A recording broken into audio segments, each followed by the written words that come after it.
Yellow, and we are back. Thank you for tuning in again. Today I want to play a bit with the format and try something new, honestly, because I'm a bit pressed for time. So today will not be a very long session because I have an early morning tomorrow. I still wanted to show you something, and I want to talk about something that is very relevant to design and development still. This is a talk that I gave back in, I want to say 2017, 2018 maybe, on dark patterns, which we will encounter in the world of user interfaces and user experience. And as the name lets us suggest, as the name lets us think, these dark patterns are not a good thing.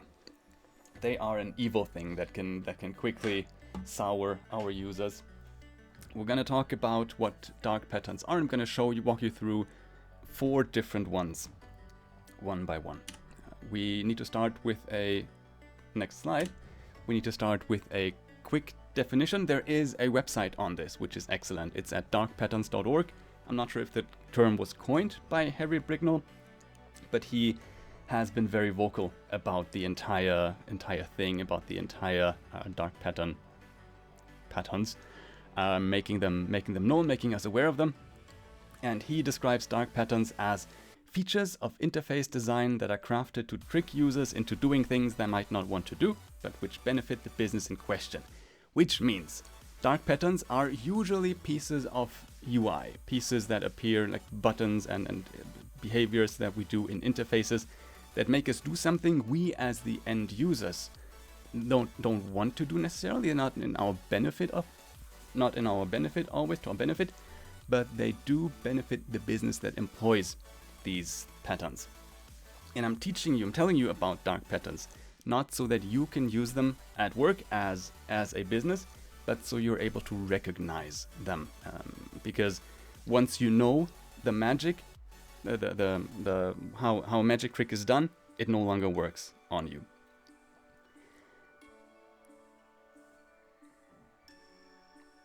Yep. What does a dark pattern look like? We're going to look at a few of them. This could be one of them. This was an ad that appeared on a website in the bottom corner. And if you just thought that your screen is dirty, let's zoom in a little, because this smudge over here that looks like a speck of dust, that's not really on there. They put that on there so that you think your screen is dirty. That would appear on a touchscreen device, that you want to clean it off, and thereby you'd activate the ad and end up on the site. So we end up somewhere that we don't want to go. I wouldn't necessarily want to go to whatever Chatmost is, but it does benefit them as a product and as a business if I'm on their site, because the closer I am to their checkout process, the more likely I am to give them my money. So they're tricking me into doing something that I don't want to do, but that benefits the business. More eyes on the product is generally considered good. Another one appeared on an Instagram ad for shoes. There was a Black Friday sale on these shoes, and you see there's a few that we could check out if we're interested. And if you again just thought that your screen was dirty, there is not really a hair on your device right now, but they drew a line on there that looks like a hair, making you think that you need to clean your display. And you would probably do so by trying to swipe it away and trying to swipe up an Instagram ad. Does what we see down here. It leads us to, it says shop now there. It would lead us to their e-commerce store.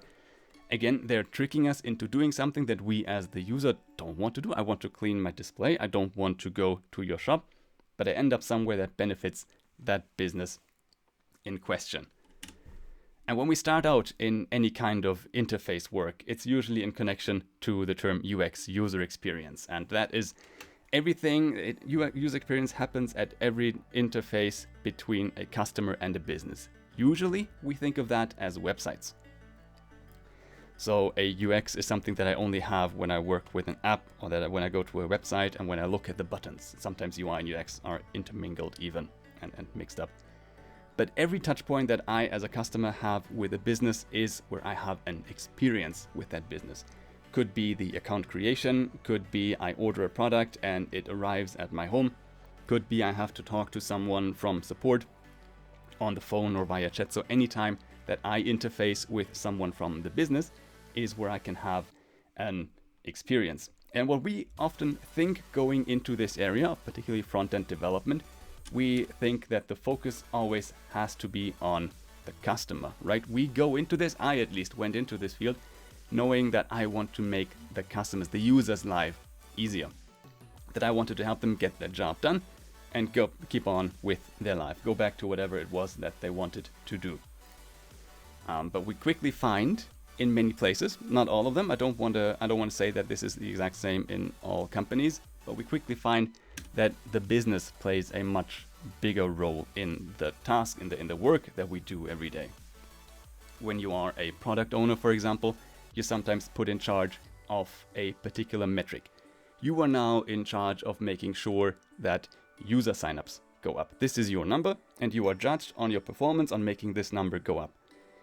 Could be that you are in charge of increasing the newsletter signups, or how much product is being sold, or how many people use our product all the time, all over and over and over again. And how much time they spend in a product, for example, could be a thing. And if you're only measured, if your performance is measured based on that one number, it's easy to lose track of the customer in that process, because if my salary is dependent on this number going up, I will make pretty sure that this number goes up.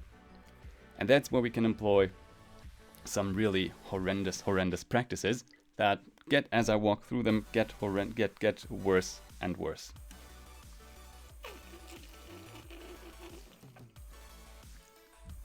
First one I want to show you today is the dark pattern of false urgency. The easier something is lost, the more valuable it appears. We as humans, there's a psychological trick in us. We feel loss more strongly than we feel the opposite gain. So for me, losing $100, 100 euros feels more painful than earning 100 euros, than earning that same money. And false urgency plays on exactly that model. We place a higher value on items based on how easily we could lose them, especially to a competitor. Something that is scarce and that is very hard to get also often appears to be of higher value, and something that is very abundant, less so. We look at diamonds, for example. So if something is rare, we want to have it. Sometimes not even so that we have it, but that someone else can't get it. And the way companies play on that is by making us feel as though we are in a situation that forces us to act, and act quickly.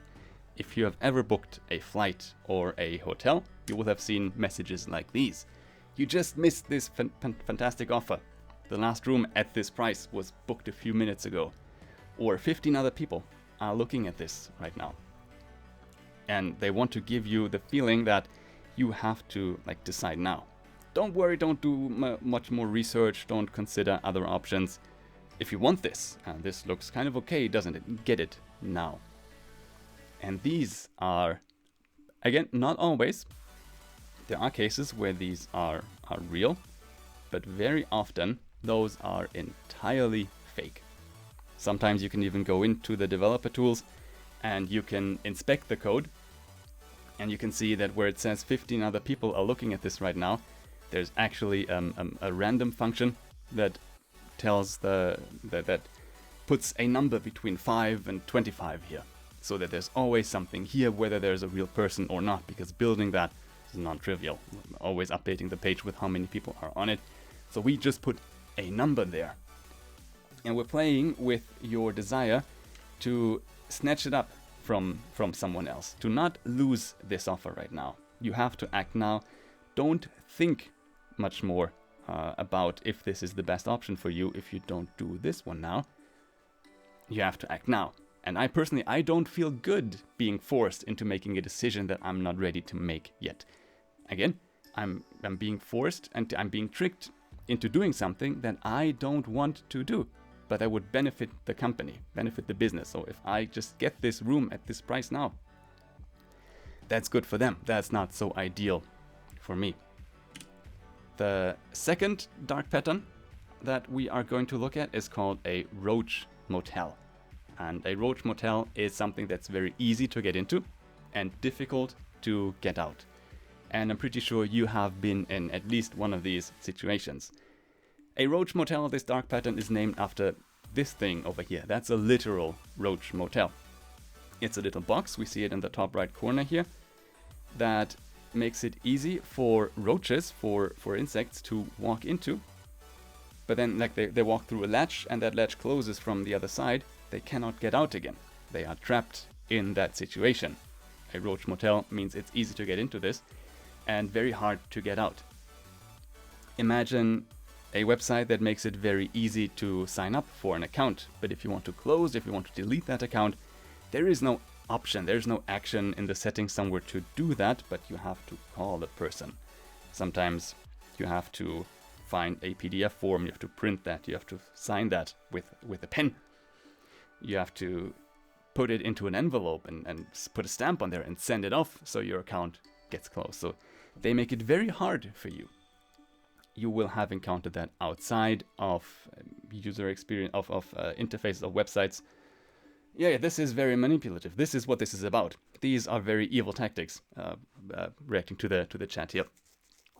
If you've ever signed up for a membership at a gym, they make it very easy for you to get that membership, but we all know, like the fun, what was it? Friends, I think, well, many shows had that, but Friends had an entire episode on them trying to get out of the gym membership. It's not so easy. They try to make you feel bad. They try to keep you in there. Sometimes using trick questions and putting any hurdle in there. Again, does not make me feel very good. I had this recently with my mobile phone contract, where I knew I wasn't paying the best price. I had gotten this contract a few years ago, and the conditions have just improved, but they don't automatically. Or answer to the email, yes, exactly. They don't automatically upgrade me to the latest, but to do that, I have to go through a lengthy process that makes me again do something I don't want to do. And my mother told me the trick that if you want to have better conditions for a better price, well, you have to cancel the contract first, something I don't want to do. I want to keep my contract. And then you have to talk to a person, like they're going to call you and they're going to try to make you a better offer. Again, something I don't want to do. It's very easy to get into this situation of this bad contract, but it's very hard to get out of there. Any hurdle that they put up there makes it much more difficult for me, and really honestly does not make me as the user feel good. But the business has a benefit from me not being able to upgrade, because then I'm just going to keep paying them more money than I need to forever, just because there is this activation hurdle. This one I love, because I'm almost certain, like if you've surfed the web this week, you will have come across confirm shaming. It's so obnoxious, it's so omnipresent, unfortunately. Confirm shaming is when we're being shamed into accepting something that we don't want to do. Where does that happen? I don't want to put any particular company on blast here, so these examples are all taken out of without any particular context. Imagine you want to buy a book. There's some cool book by a person that you want to buy, and you want to read it in a physical form. You want to hurt a tree, you want to have this to put in your home. So you decide to go to the product page, you put it into your cart, and then this pops up. And it asks you, sure, you can get this price, you can get the physical version of this book, but you could save a lot of money. You could save, in this example, $10 or 75% by getting the ebook. That itself is fine. They are offering me something that helps me save money. That is not the problem. The problem is that I have two options now. I can either accept their suggestion, I can say, sure, give me the ebook, I'm happy with that. Or no, I don't want that, but then that one comes with a caveat. Whereas here, the confirmation is, yes, just give me the digital version. The negative one, the cancellation, is not, no thanks, I want to keep the physical version. It's something along the lines of, no, I don't want to save $10. And saying that, like me saying that, doesn't feel very good. It makes me feel like I'm being wasteful with my money. No, I don't need to look after these $10. You can have my money. I'm gonna treat myself now and be wasteful. It's worse, like this usually happens when you just open a website and a pop-up appears that asks you to sign up for their email list. And the positive option is, yeah, sure, sign me up. The negative version is something along the lines of, no, I want to stay stupid. I don't want more knowledge. No, I hate free stuff. If you've seen the South Park episode where I think it was Randy gets asked in Walmart if he wants to donate $1 with his purchase for the starving children in Africa. It's not just, no, I don't want to donate $1. It's, no, I want children to die of starvation. They make it extreme sometimes.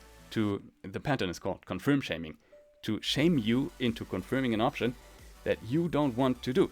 In this case, me being shamed into getting the ebook, despite really wanting the physical version, is not what I wanted, but it's good for the business because they don't need to mail me anything. They don't need to have a worker in a warehouse try to package it up. They don't need to have it in a warehouse in the first place. They don't need to pay for the storage space and for making sure that everything's safe, that nothing burns down. For them, me getting an ebook is a lot cheaper.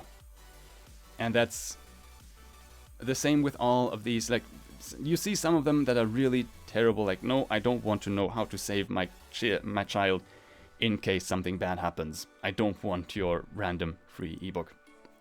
We're being shamed into doing something that does not benefit us. And then there's this one.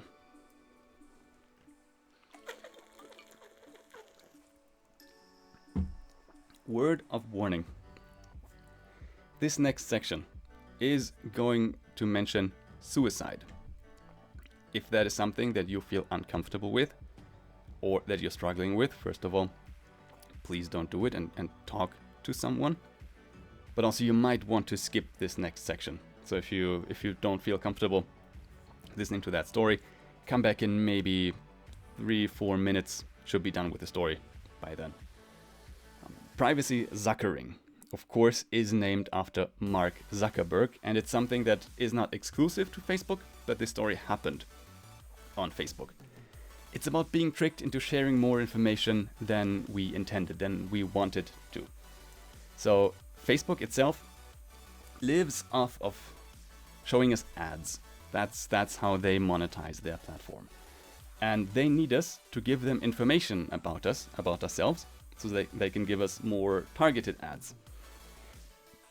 It's not just about having information, but having all the information, which is why they track us across the entire internet. And normalizing other people sharing information about themselves lowers the barrier of entry for us doing the same. So if I see all my friends are announcing that they're getting engaged and that they're having babies, makes me feel like, well, if Ben's doing it, then I better share photos of my baby now. Whereas that information really does not belong on Facebook. They don't need to know any of that. But this network effect of me wanting to share of myself as much as I see everyone else sharing kind of, again, tricks me into sharing more information than I intended. For terrible, terrible consequences. There was one story, one person, that is definitely not the only case that happened in, but it's the most prominent one, and that is the story of Bobby Duncan. I'm not sure exactly when it happened, but it happened in the US a few years ago. Bobby Duncan was part of the LGBTQ community, was a young girl that went to the University of Texas. She had not yet come out to her, of course, devout Christian fundamentalist parents, because all hell would break loose if she did. And when she was active on Facebook, she carefully monitored all her privacy settings. She made sure that nothing would accidentally leak, that her parents could find out about her tendencies, about her sexual orientation, and was really, really meticulous about what was shared on Facebook. And then she joined a group at her university. She joined the Queer Chorus of University of Texas. Back then, and they have luckily changed it now, thankfully, it was possible for a Facebook group to add members without those members agreeing first. So it's not like I have to go there, I have to sign up, and I have to ask to be part of the group. But they could make me part of their group. And I had no way of declining that. So what the admins of this queer choirs group did was they added Bobby, thinking they're doing a good thing. Hey, here's a community that you are part of.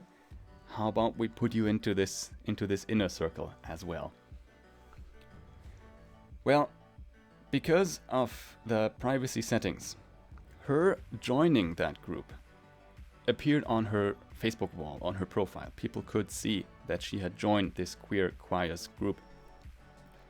Her parents found out, freaked out, and they threatened to disown her. It was an ugly, ugly situation for Bobby, to the point where she attempted suicide.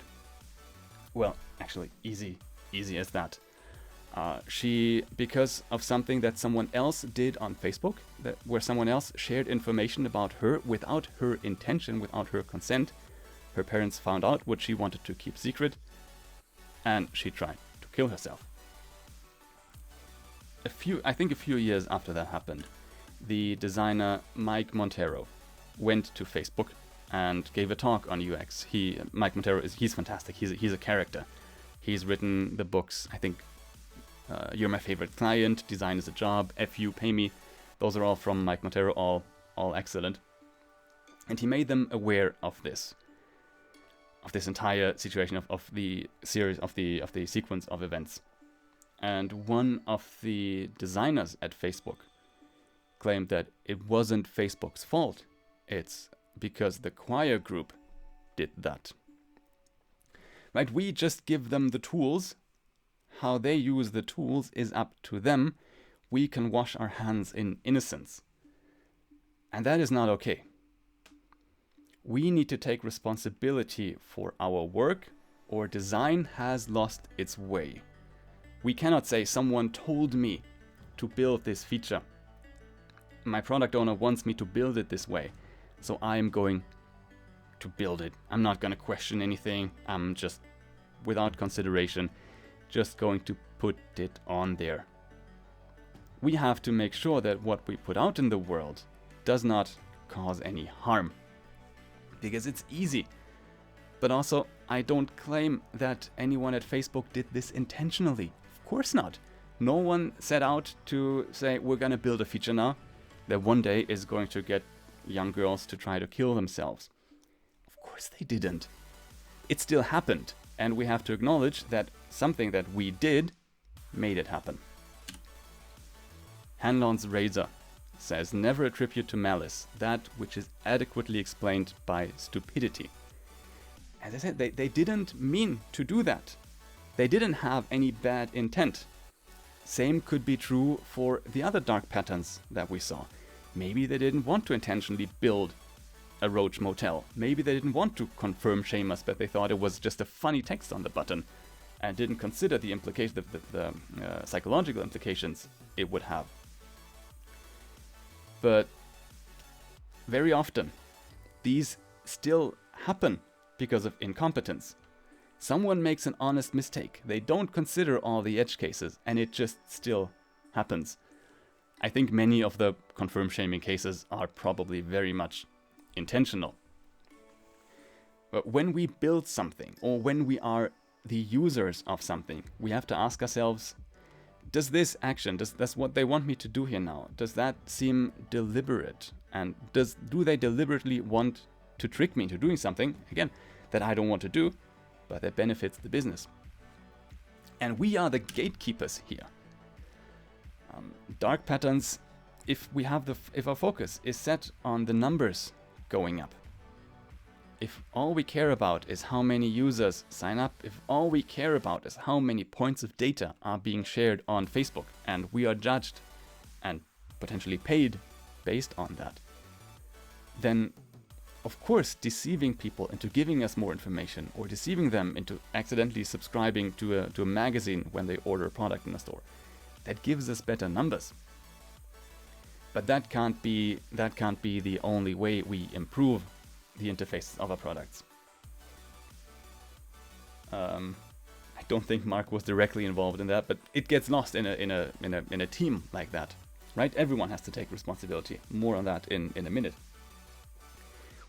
People probably often run A/B tests on these features. We want to have a modal pop up when people arrive at our site, to have them subscribe to our newsletter.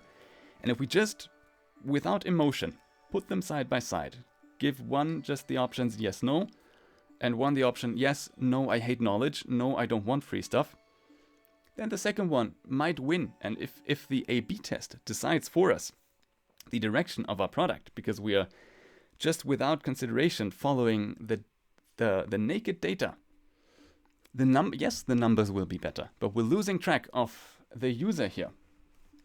There's the divide between increasing revenue and doing right by the customer. Sometimes trying to make the numbers go up can have unintentional or intentional negative side effects. And it's people like us that work at these companies. Maybe you're building something on your own. Maybe you are a developer in a team. Maybe you're a consultant or a freelancer coming into a company and helping them with these sorts of things. Everyone, no one is exempt from using dark patterns. We often see the big people, the big companies using them and normalizing it. If Facebook does something a certain way, or if Twitter, if YouTube do something that is unintentionally or intentionally evil, and we build something that's kind of like that product, we're also building a social network potentially. It's easy for us to look at them and say, well, if they're doing it like that, why don't we? Why don't we just follow the leader? And it's being normalized with that, where it shouldn't.